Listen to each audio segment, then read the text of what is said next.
Chapter 78 That other creatures are ruled by God by means of intellectual creatures. Since it is the function of divine providence to maintain order in things, and since a suitable order is such that there is a proportional descent from the highest things to the lowest, it must be that divine providence reaches the farthest things by some sort of proportion. Now, the proportion is like this: as the highest creatures are under God and are governed by Him, so the lower creatures are under the higher ones and are ruled by them. But of all creatures the highest are the intellectual ones, as is evident from what we said earlier. Therefore, the rational plan of divine providence demands that the other creatures be ruled by rational creatures. Again, whatever type of creature carries out the order of divine providence, it is able to do so because it participates in something of the power of the first providential being, just as an instrument does not move unless, through being moved, it participates somewhat in the power of the principal agent. So, the beings that participate more fully in the power of the divine providence are executive agents of divine providence in regard to those that participate less.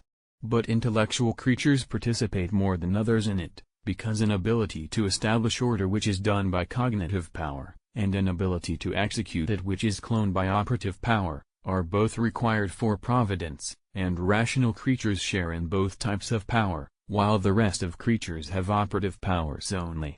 Therefore, all other creatures are ruled by means of rational creatures under divine providence. Besides, to whomever any power is given by God, the recipient is given the power together with an ordination toward the effect of that power. For in that way all things are arranged for the best, inasmuch as each thing is ordered to all the goods that can naturally come from it.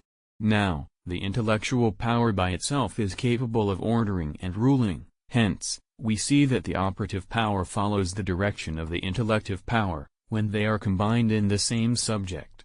In man, for instance, we observe that the bodily members are moved at the command of the will. The same is evident even if they are in different subjects. For instance, those men who excel in operative power must be directed by those who excel in intellectual power. Therefore, the rational plan of divine providence demands that other creatures be ruled by intellectual creatures. Moreover, particular powers are naturally adapted to be moved by universal powers. This is evident quite as much in the artistic as in the natural sphere.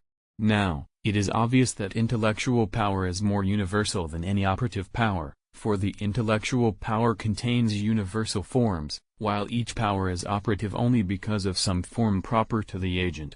Therefore, all other creatures must be moved and regulated by means of intellectual powers. Furthermore, in all powers arranged and in order, one is directive in relation to the next, and it knows the rational plan best.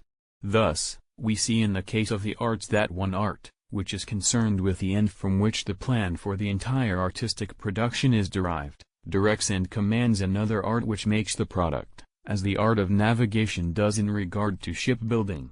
So, the one that introduces the form commands the one that prepares the matter. Instruments, on the other hand, which do not know the plan at all, are simply ruled.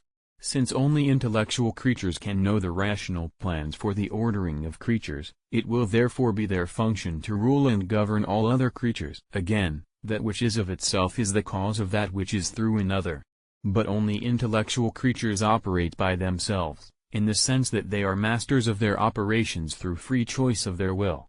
On the other hand, other creatures are involved in operation resulting from the necessity of nature, since they are moved by something else.